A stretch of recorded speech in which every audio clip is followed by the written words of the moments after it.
Now, you called Puff Daddy a soft nigga in one of your songs, Nigga, in one of your songs, but you're sorry you did that now, huh? Well, I'm not sorry because I meant it when I said you and Diddy, you and Puff cool?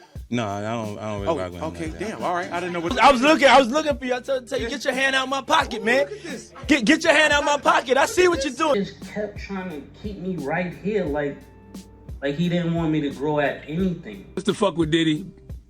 No. That was ahead of the thing with Daphne or whatever like that. But y'all, man, I ain't kissed in the mouth in 10 years, man. Somebody got to kiss him. In the world of hip-hop, there have always been certain people you never want to end up beefing with. Most rappers keep their drama quiet, throwing subtle shots in songs or handling it behind the scenes. But then, there are those few who thrive off chaos, who turn every feud into a public spectacle. They don't just diss you, they enjoy watching your downfall in real time. And that's exactly where 50 Cent steps in. Everyone knows 50 didn't just win beefs, he destroyed careers. The most famous one? When he went after J. Rule so hard that people literally started saying someone got J. Ruled when their career got wiped out. It wasn't just a rap beef, it was a massacre. 50 Cent doesn't hold back, not even with his own blood. You can read one full page of a Harry Potter book, nigga. I'll give $750,000 to whatever charitable organization you want to.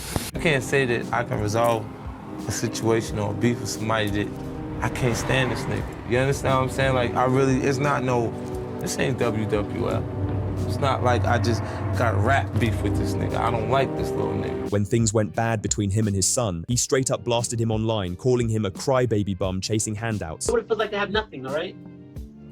I had to rebuild my life over $600-700 a month. That's the kind of savage energy 50 brings. Nobody's safe when he's got a score to settle. But now it looks like 50 set his sights on delivering his final blow to another rival, maybe his most powerful one yet. We're talking about none other than Sean Combs, Diddy, Puff Daddy, the man who once ruled hip-hop, fashion, and business with unmatched power. Yo, MTV We're Raps, back. and we up in the house. Here we are. That these bad boys Bad built, boy. you know what I'm saying? No doubt. Puffy and crew. So Puffy, No, this is my crew than me. this is family. Artists always first, baby. Puffy, take it away. Check it out. This is my man, the Notorious B.I.G. What's the deal? What's going on? For years, 50's been playing chess while everyone else played checkers, waiting for the perfect moment to strike.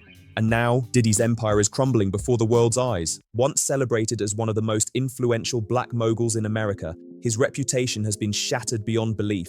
It's wild to even think about. Reflect on the darkest times in your life. Sometimes you gotta do that. I was up. So many people have tried to expose the wild story behind Diddy's downfall. There's been endless documentaries, interviews, and exposés diving into all the lies, betrayals, chaos, and even the weird baby oil stories. Everyone's been trying to paint the full picture of how everything went downhill for him. But none of those projects hit as hard or got people talking as much as the latest 4-part Netflix series that dropped. This one's on a whole different level. It's titled Sean Combs, The Reckoning, and guess who's behind it? None other than 50 Cent himself as the executive producer. The man literally turned his long-running feud into a Netflix event for the world to watch. We have to find somebody that'll work with us that has dealt in the dirtiest of dirty business. We're losing. If Sean Combs watches this, what do you think he's gonna feel? Like, wow, this is amazing. I think he's gonna say this is the best documentary I've seen in a long time.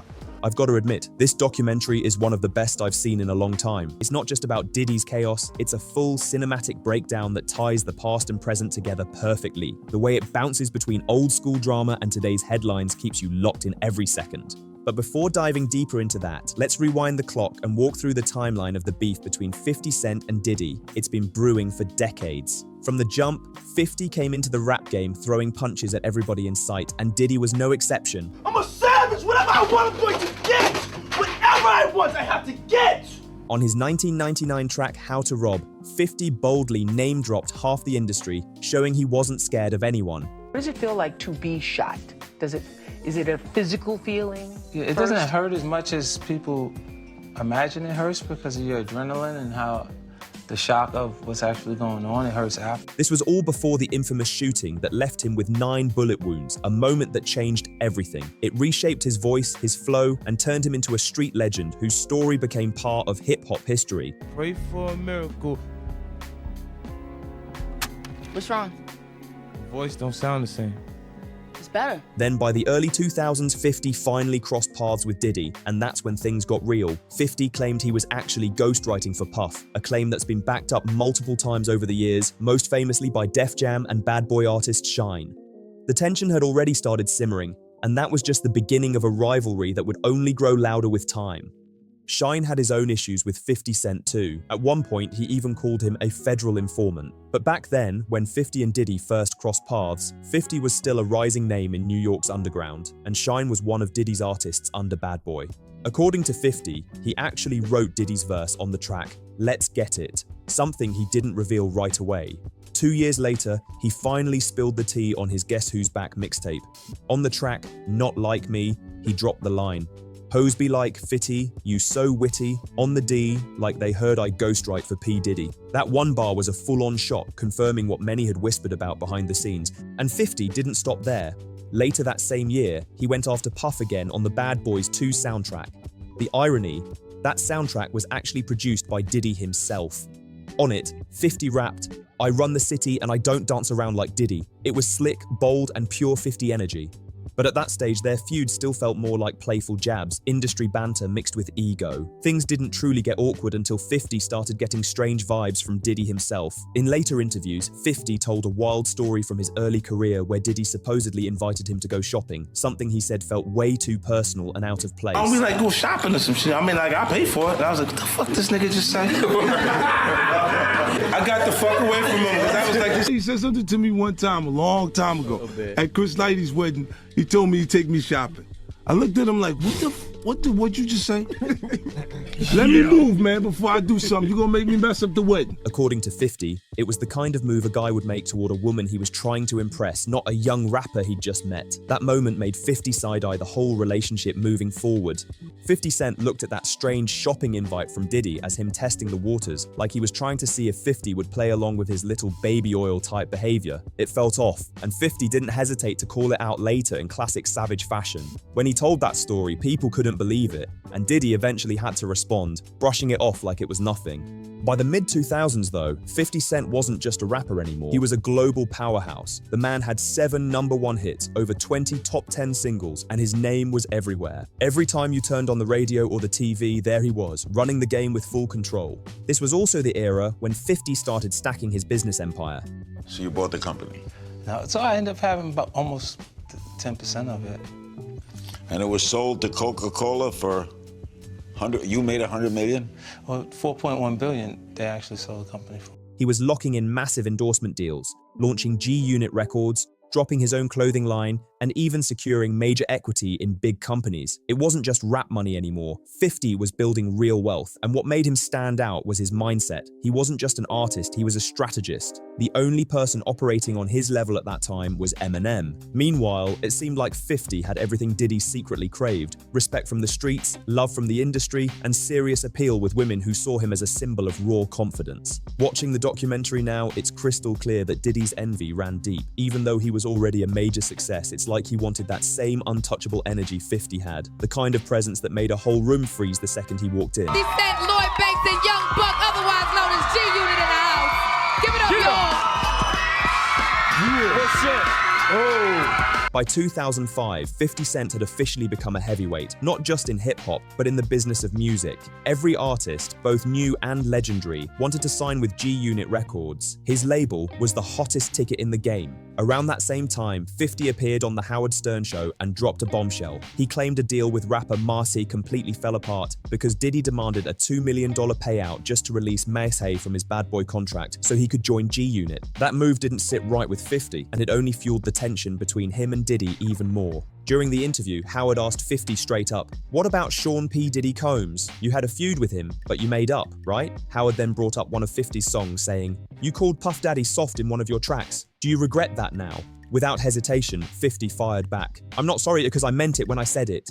A cold, confident answer that showed he wasn't backing down from anything he'd ever said. This Sean P. Diddy Combs, you had a feud with him, but you made up, right? Yeah, me and Puff, we had issues over the Mace project. He had given him the go-ahead to go find a new opportunity. And when Mace first came to me, he didn't actually have the material that I was excited about, but I let him come with me on a tour to try and make the deal.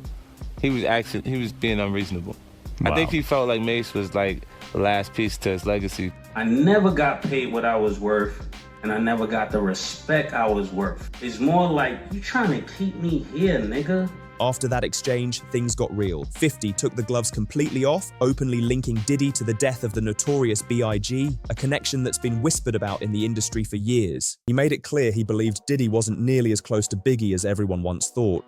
From that point on, 50 wasn't buying into any of Diddy's mogul image or hype anymore. He went full-on scorched earth, calling Diddy out for his behavior and straight up labeling him a freaked-out kind of dude. it was the moment their quiet rivalry turned into an all-out public war. Looking back, it's wild how far ahead of his time 50 Cent really was, almost 20 years early with everything he was saying about Diddy. Any beefs going on right now that we need to jump on? I'm not paying attention to none of them. Oh, no more puffy juice. No more puffy juice. Not really beef though. That's just competitive. Competitiveness. Okay, Evan Vodka, we talking Ciroc, side by side. Now we don't even say their name. Oh, We yeah, just talking about Ciroc. Ciroc and Ciroc. Just Ciroc, and if anything, you know when the bar runs out and it's just like, well, what else what's the last thing you have that nobody's buying?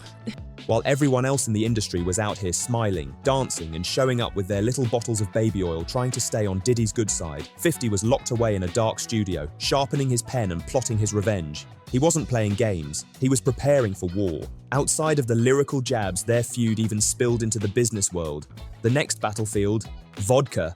Diddy was all about his famous Ciroc brand, pushing it hard as his luxury lifestyle drink, while 50 launched his own rival, Effin' Vodka. And of course, he couldn't resist throwing shade. 50 started calling Ciroc puffy juice and clowning it every chance he got. When asked about it in interviews, 50 didn't hold back. He bragged that Effin' was superior because it was wheat-based, while, as he put it, Puffy's juice was made from grapes. The shots kept coming, but 50 brushed it off like it wasn't even real beef. Nah, he said, we don't even say their name. We're just talking about Ciroc, CI, and Ciroc. Even when he joked, you could feel that competitive fire burning underneath every word. Now that we've broken down the history of their feud, from music to business, and even those weird shopping spree stories, it's time to talk about what really kept 50 Cent locked in on Diddy over the past few years, and the reason. A woman named Daphne Joy, real name Daphne Narvaez. Daphne isn't just anyone. She actually shares a child with 50, his youngest son, Sire Jackson. The two dated for about 2 years, from 2011 to 2012, before things fell apart not long after Sire was born. Their relationship was rough, filled with messy headlines and legal drama. There were even claims of domestic issues and property damage, though those serious charges were eventually dropped. Fast forward almost a decade later, and in 2021, Daphne was suddenly spotted living it up on tropical getaways with none other than Diddy. The internet went wild, and that's when 50 flipped the script and started trolling hard. He posted a photo of Diddy and Daphne together, writing, "Nah, me and Puff fight over business. If he like the girl, he like the girl, I don't care." A smooth but pointed jab that had everyone laughing, but 50 wasn't done yet. The very next year, he posted a picture with his son Sire, captioning it, "Oh snap, that's your mommy over there with Puffy. These women are wild." It was pure 50, funny, ruthless, and perfectly timed. Even when the situation got personal, he turned it into another viral moment, keeping his foot firmly on Diddy's neck while turning real-life drama into entertainment for the world to watch. That's how I feel about your boy. What the is this? Yo, I just seen a clip of French Montana throwing bottles of effing in the garbage. You know, Puffy called him like, "You said you like this. You." When people asked 50, "Did you do all that just to mess with Diddy?" you could practically see the smirk on his face. But deep down, come on, this wasn't just about trolling. By that point, 50 had known for over 20 years that Diddy was on some strange energy, always surrounded by rumors and shady stories. So even though he played it cool and said he didn't care, anyone in his shoes would have been heated knowing the mother of their child was getting close with someone they viewed as a long-time enemy. Then things took a wild turn in March when the infamous Diddy files dropped. Music producer Rodney Jones came forward and hit Sean Combs with a serious lawsuit, one involving sex trafficking allegations. In those court documents, he actually listed Daphne Joy as one of several women allegedly getting monthly payments from Diddy to help recruit people into his private circle. The accusations were shocking and they sent shockwaves through the entire industry. Now, it's important to say this, outside of Diddy, no one else has been officially charged in connection to that case. And while many of the claims surrounding him didn't lead to full convictions, he still ended up serving a 4-year sentence with time served. But as soon as those allegations hit the public eye, 50 saw his chance and went off like a pit bull breaking off its chain. He unleashed a storm of posts, memes, and savage commentary, going straight at Diddy and Daphne like he'd been waiting years for that exact moment. 50 Cent didn't hold anything back when he started roasting Daphne online. He posted, "Didn't know you was a sex worker, you little sex worker, LOL. Your life's a whole movie. You moved a mile away trying to have another baby with me, but I was busy. So you went back and started getting money from Brother Love. Now look at us, a little sex worker." He chooses to date people who he knows previously dated someone. He has a baby by a woman that was dating Tupac.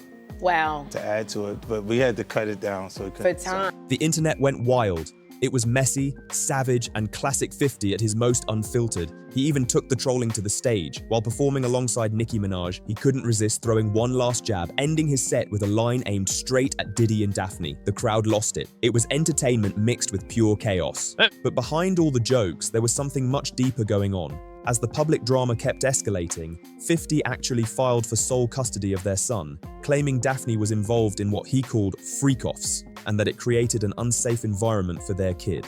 Daphne fired right back, saying 50 was full of nonsense and completely denied any kind of involvement in sex work or anything close to what he was accusing her of. They let it go by because it's Puff. Like they would look, like he would say stuff, and it's like he wasn't like in the closet, he was like in the hallway. Still, to many people watching, it became clear this wasn't just about personal beef anymore, this was war. It seemed like 50 genuinely wanted Diddy held accountable, and that motivation pushed him to help produce the Netflix documentary that exposed Diddy to the world. That series pulled back the curtain on the mogul's alleged manipulative and power-hungry ways, giving regular people a glimpse into what insiders had whispered about for years. And 50 didn't just fund it, he also helped connect people behind the scenes. He made sure key voices felt safe enough to share their stories. Let's be real, a lot of those sources probably only came forward because they had that 50 Cent cosign. Most people had heard the wild jokes over the years, the baby oil rumors, the so-called freak-offs, and all the strange behavior whispered about behind closed doors. But what many didn't realize were the even darker stories tied to Diddy's climb to power over the past 3 decades. The number of people he allegedly stepped on, or flat out betrayed, just to keep his empire intact is staggering. And the craziest part? That list might even include someone the world thought was his best friend, Biggie Smalls himself. That's the part that still hits the hardest. It's one thing to cross an enemy, or even a business partner. That kind of stuff happens all the time in the entertainment world. But allegedly turning on your own top artist and closest friend, that's a whole different level of betrayal. To smile in someone's face, build their career, then secretly move in ways that could put them in danger, that's cold. Insiders have long said that Diddy played a major role in fueling the deadly rivalry between Death Row Records on the West Coast and Bad Boy Entertainment on the East. That beef didn't just change music, it changed lives. And when Biggie was tragically killed, Diddy came out dancing, smiling, and publicly grieving. While some claimed he might have helped set the stage for that chaos in the first place. And the final insult? It's been rumored that the lavish funeral Diddy organized for Biggie was allegedly paid for with Biggie's own estate money.